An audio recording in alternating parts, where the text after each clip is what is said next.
Happy New Year, friends. Do Did Will, the Story of People podcast is back for 2024. I'm doing two episodes this week because there's two important chats to have. I've got a great episode with a sports broadcaster friend of mine who has an incredible journey that made it through the winters of Winnipeg and moved on to great success as an NHL broadcaster. But also, I have an episode I thought that was kind of crucial and important to talk about because it's been 5 years since I decided to stop drinking.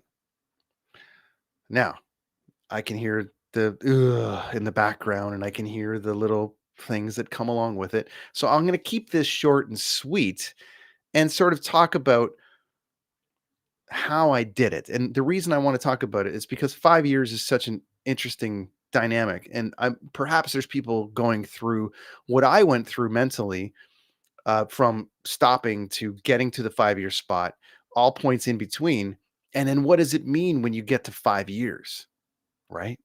And that was for me was the thing that I want to touch on a little bit, which was this process. But as we kind of go through this, it's basically um, I just want to dive into this journey of how did I do it? How did I get through 5 years drink free? You can see the little graphic on the bottom for people watching at home.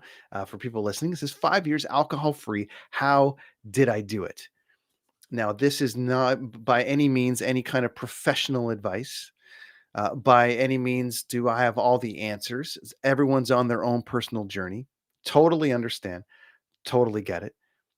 I'm only going to touch on how I did it, how I personally decided on New Year's to put the drink down. Well, New Year's Day, the New Year's Eve going in, certainly there was some celebration going on, but then the next day and deciding to kind of plug away and do it. So I decided I wanted to put this out because January is always a beginning of people's journeys for the next year. It could be they decide to go to the gym and they're going to add 3 days a week in the gym, or they've decided to quit smoking, or they've decided to quit drinking, or whatever it's going to be. Everyone has their sort of own journey as to what they might be doing. Some people don't necessarily do New Year's resolutions. I've never really been a New Year's resolution guy outside of knowing what might be ahead of me when it comes to say career wise, or what the year was going to look like for travel, or some things like that. Perhaps it's like, oh, I'd like to be at this spot financially by the end of the year, it'd be great, or I'd like to be at this spot career wise by the end of the year. But it hasn't been this whole New Year's resolution stick to it thing. And some people do it, and again, to each their own. I'm not here to debate what gets you through the day. But 5 years ago, I did decide that in a business that can hammer you with alcohol, I decided that I wanted to not drink anymore and see if I could get through the business, which is the music business. And I travel for work and I run concerts. And I just thought to myself, can I get through this without drinking? Can I do a 16-hour day and then get on the bus and just drink a sparkling water? I mean, you got to try. So I challenged myself first with 30 days. And a lot of people do dry January. A lot of people do, maybe dry November leading into December celebrations, or they decide to take 1 month off. I'm like, okay, let's see what 30 days looks like. And at 30 days, I was like, I think I can push this thing to maybe 90 days, like 3 months.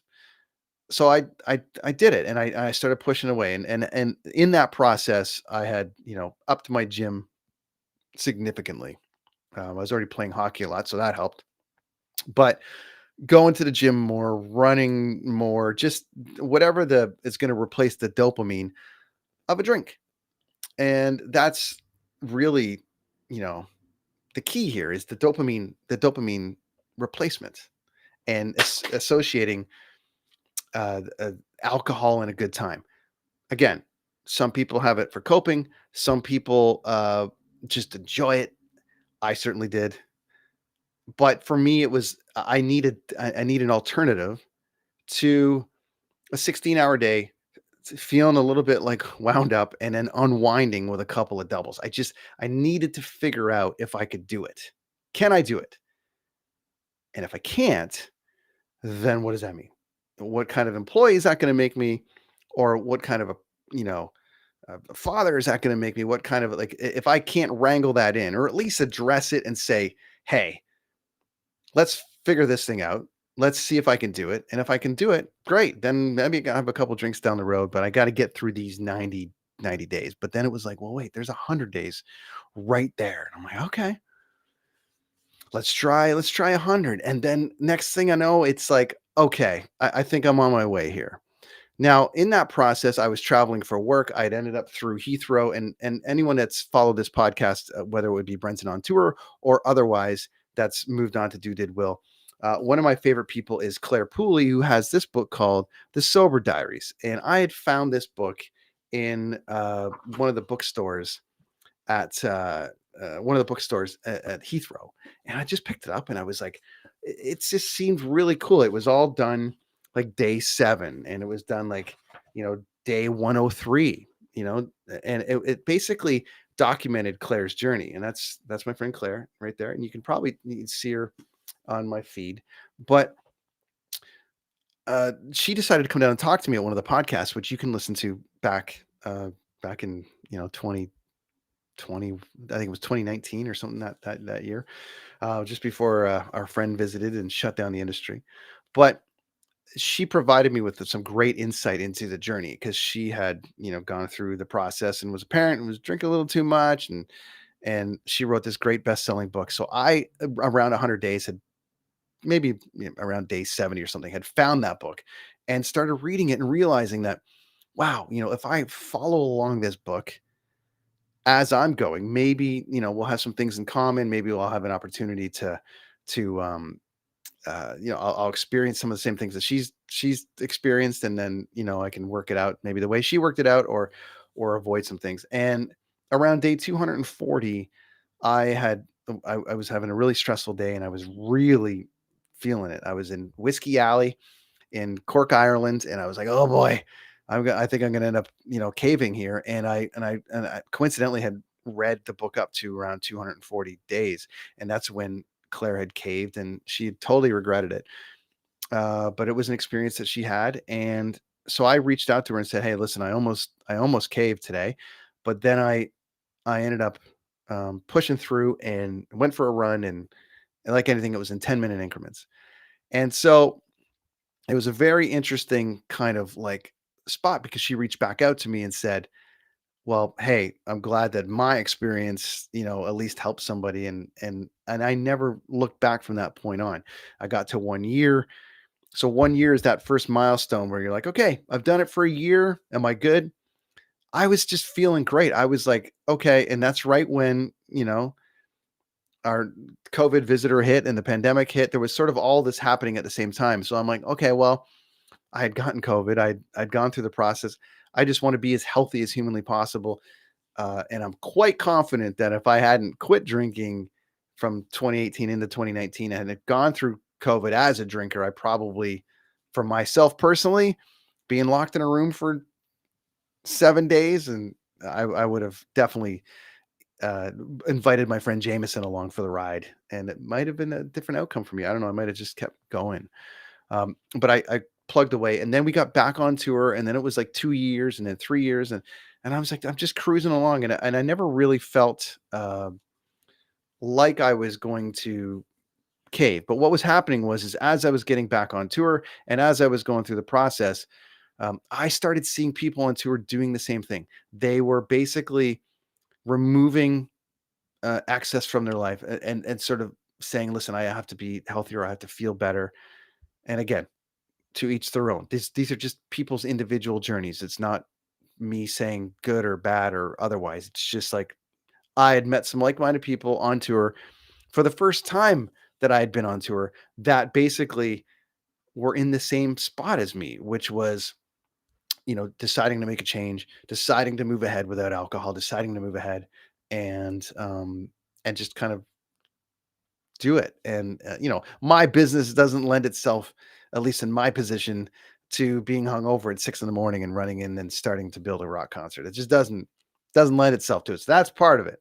So I ended up just kind of moving ahead, and the process and the questions that I was getting, a lot of questions were like, why did you quit drinking?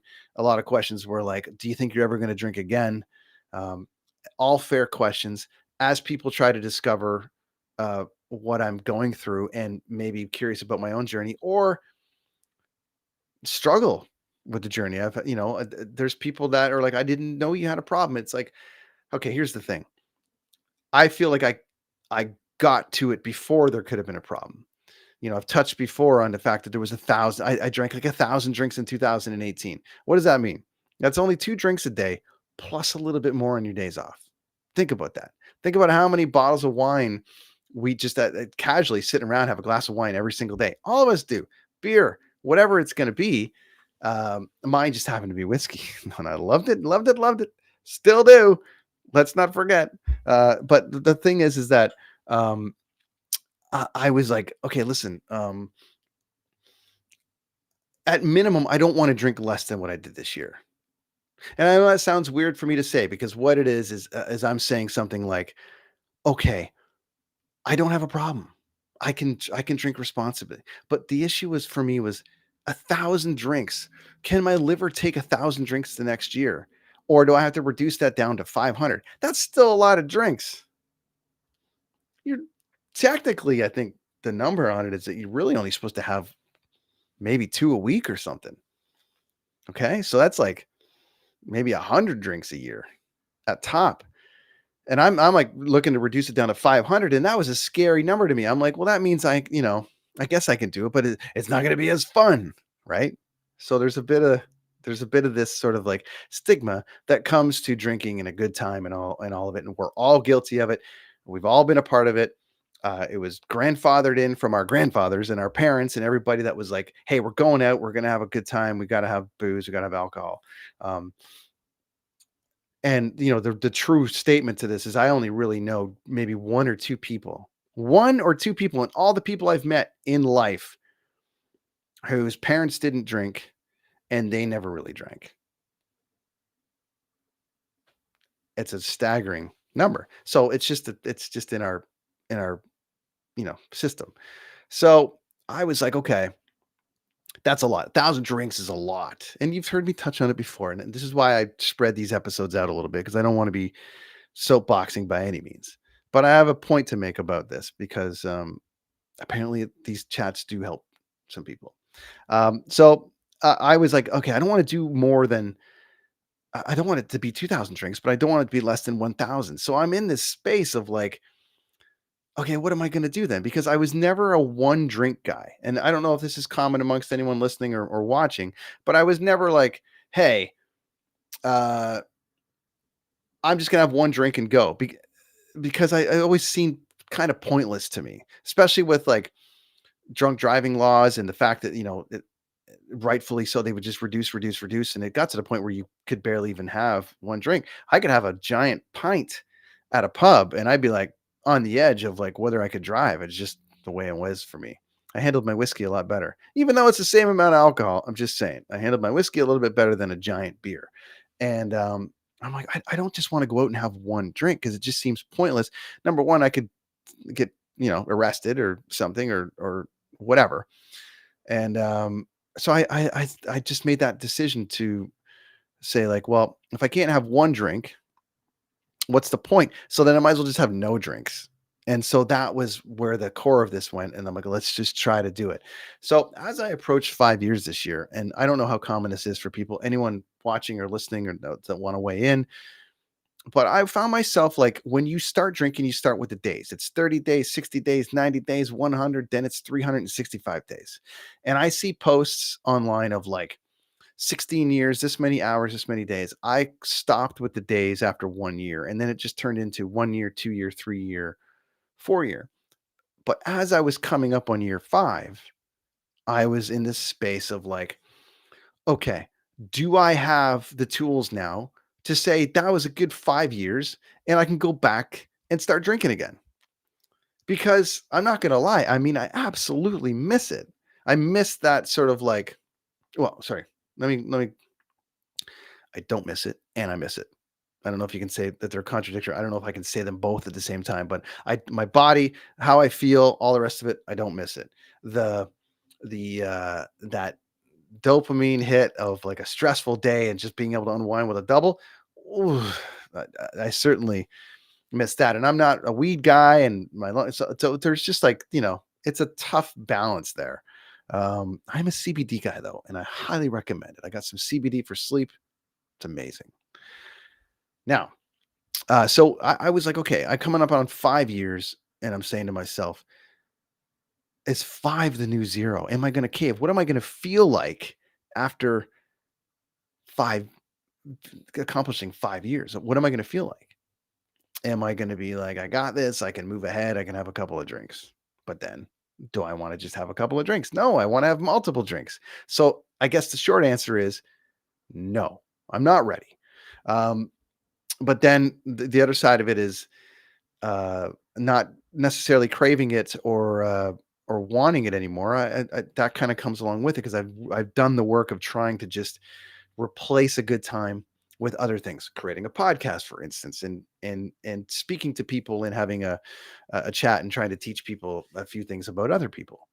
Um, so it's made me a bit focused, and it's made me I think definitely better at my job for sure, but more reliable at my job too. I mean, my people don't necessarily have to worry about me missing lobby call or what we call chalk, which is walking in and marking out the floor to get ready to build the show. I haven't missed one um, ever, so I wasn't about to start now. So so for me, it just was like this 5 year thing for me, and I was stressed going in. I was like, okay, listen, I think I'm a little stressed. I'm a little stressed about how I'm gonna handle this because I feel like I'm ready to move on, but then on the flip side, I don't want to waste all these days or throw them away. So I really had to think about how I was going to approach it, and then I had this opportunity to go down to this brand new bar in British Columbia called Bevies, which are not affiliated with this at all, but they've got a full-on mocktail, non-alcohol based bar, and you can go and hang out. And I walked in, and there was people, hanging out, just shooting the shit and just chilling. There was fridges full of all these different kinds of things, and then they had a bar, and I sat at the bar, and they made me all these different drinks based on the different products. And I've really only drank the non-alc beer, which they're not all great. Some of them are awesome, but they have the whiskey now, and they have you know rums, and they have wines, and I've never really been a proponent of them, much like you, the listener or watcher, might be being like, "Well, what's the point of drinking a non-alc whiskey?" I was kind of in that space, um, but then I remember I actually liked red wine, and I just haven't had a taste of red wine in 5 years. So I'm like, let me try this non-alc red wine, and it was amazing. And I was like, okay, wait, they actually nailed it and they got it right. So I settled into this zone of just feeling comfortable at this place, and had a great friend of mine with me, and it just really just had an awesome like taste test, and just went through the process, and I'm actually interviewing the people that run that place for a future episode of the podcast, and I'm very excited to at least promote that and talk about what they're offering to people. And as I crossed over 5 years, I was just thinking back to 240 when I almost caved, and my friend Claire, reached out to me and said, "Hey, listen, it's okay." And I also had a moment this summer where I was accidentally served a beer instead of a non-alc beer, and that messed with me a little bit. And Claire again talked me off the ledge and was like, "Hey, you're fine. There's alcohol in a lot of things. Did you know there's alcohol in orange juice? Bet you didn't." So she kind of put me at ease that, hey, accidents happen. You're still on your path. It's still 5 years. And this debate of like whether I should drink non-alc beer or wine or whiskey, it's a tough one for the sober community because some are coached to never have a drink that tastes anything like what you used to like because it might trigger you and move you down that path. Some are full on non-alc and are like, hey, I can't even put a point 0.5 into me. I've decided to go all the way. I would imagine it's the same as a vegan trying to find things to eat at a restaurant. I would imagine it's, somebody that has certain beliefs of things that only go to certain things and they have to do the research. I never quite got that far, but I definitely was sort of like, okay, there's no point of a whiskey, there's no point of this. But I was curious because I'm like, is it going to trigger me or want me to have more? And thankfully it didn't. I mean, I just enjoyed the taste of it. And it also now I knew that I had some options. The biggest takeaways from my 5 years is a support system, people that are like-minded that are going through the same process because and I love all the support from my drinking friends. I love all the support from anyone that's coming, that's like, hey, I got you, or let's go do this instead. Love all that. Thank you all. It's incredible. But unless you've actually stopped and done at least, that work and gone through the motions, then you have to find the people that have done that. So you're like-minded and you're kind of in the same brain space. And you're like, oh, did you have that? Or did you experience this? And so for me, uh, finding your people and finding people out there that understand what you're going through is very, very crucial. If you read, amazing. You're not going to get all the answers from that. That's why I chose Claire's book, The Sober Diaries, and you should really go back and listen to our episode. But I really chose her book a lot because she really, it's so funny, but it's also like a hell of a journey that she talks about, and it's a very easy read to kind of ease you through. And so I recommend finding a few things to read. Don't listen to everything you can on the internet. Like anything else, 5 years, I've seen a lot of things, and things have changed in those 5 years. Different approaches to things. Um, get healthy. I mean, I've tried to up my gym as much as possible. I've tried to up my health as much as possible. I've certainly added coffee and tripled down and doubled down on that, which we're all aware of. Mm. But start a podcast, get creative. This is what I've done here. I've gotten creative. The podcast has been with me almost the whole time that I've been sober. So it's certainly an interesting kind of creative tool to kind of hit that dopamine. The dopamine is what you're replacing ultimately. And if you can do that by walking downstairs and recording a quick 10-minute episode or getting an opportunity to talk to some people, it kind of eases it, or take the dog out or go for a walk. I find them all in 10-minute increments. And I'll leave you with this. I was talking to I was internally like debating whether I should talk about these because I also don't like getting hammered with these internets, pardon the pun, but with the internet videos that are like, uh, don't drink or don't do this. I'm not that person. To each their own, do what you got to do. But, I made a post on Facebook about being 5 years in and turned off the comments, which I think is a very healthy thing for people to do. Just turn the comments off because it's really about the statement. It's not about necessarily, oh, we're so proud of you. I don't want any of that stuff. I want to make the statement and then see how the reaction comes. And I have had probably 50 messages from people that are like, I quit, I quit, I quit. Hey, I stopped. Hey, I'm at 100 days. Hey, I'm at 90. People I had no clue. And great, that's their journey. I've had a very good friend of mine reach out to me this year, and he was like, "Hey, I got to shut it down. I got to take a break." And no one's asking for permission from me. No one's saying, "Hey, I need all the advice." They're just letting me know, right? And it's really just adds a person to that community. So find your community. Try to get as healthy as possible. Try to get creative. Try to you know uh, s- get out there and just occupy your brain with something else or get involved in something. I think that's the easiest way to get through things. That's how I got through these 5 years. Very supportive family. Everyone's been amazing. So it hasn't been without its challenges, but remember those challenges generally come in 10-minute hits. And if you can get through them, you're much more likely, I think, to move ahead successfully. And don't beat yourself up over it if you cave and you got to start over. It doesn't, the process is the process. And as I said, if I had slipped an actual beer into me by accident after a 5-year journey, I mean, I was originally pissed because it was a lot of time that I felt like I burned with that, but it was by accident. And the bartender apologized. I felt bad for a little while, and then I stopped beating myself up for it because I'm like, I'm still at 5 years. I'm still feeling good. I've got this. And I'm going to keep doing it. And if anyone's interested in learning more about it, just reach out to me, please, and just say, "Hey, I don't know. How do you do this? How do you start? What's that book?" I'll put it in the section down below in the notes. And it's just a wonderful place to be for me, for everyone. And I love being around everybody, and I love being around people that drink and don't drink. And I love being around them all. To each their own. For me, for my career, for how I feel and how I felt at the time, it was time to shut it down. And here we are. It's 5 years. It seems like a long journey to get to 10, but I'll do it one day at a time. Back to the days now, I guess. Do Did Will, the Story of People podcast. How did I do it? 5 years alcohol free. How did you do it? Why don't you tell me below? Are you 1 year in? Are you 2 months in? Are you 3 months in? Are you 40 days in? It doesn't matter. Whatever it is, how are you doing it? How are you getting through the process? Do you have your support system? Do you need a support system? Whatever it's going to be, just do it your way. Get creative. Add as many people into your life as possible that you feel comfortable uh, sharing that journey with, and be supportive of each other.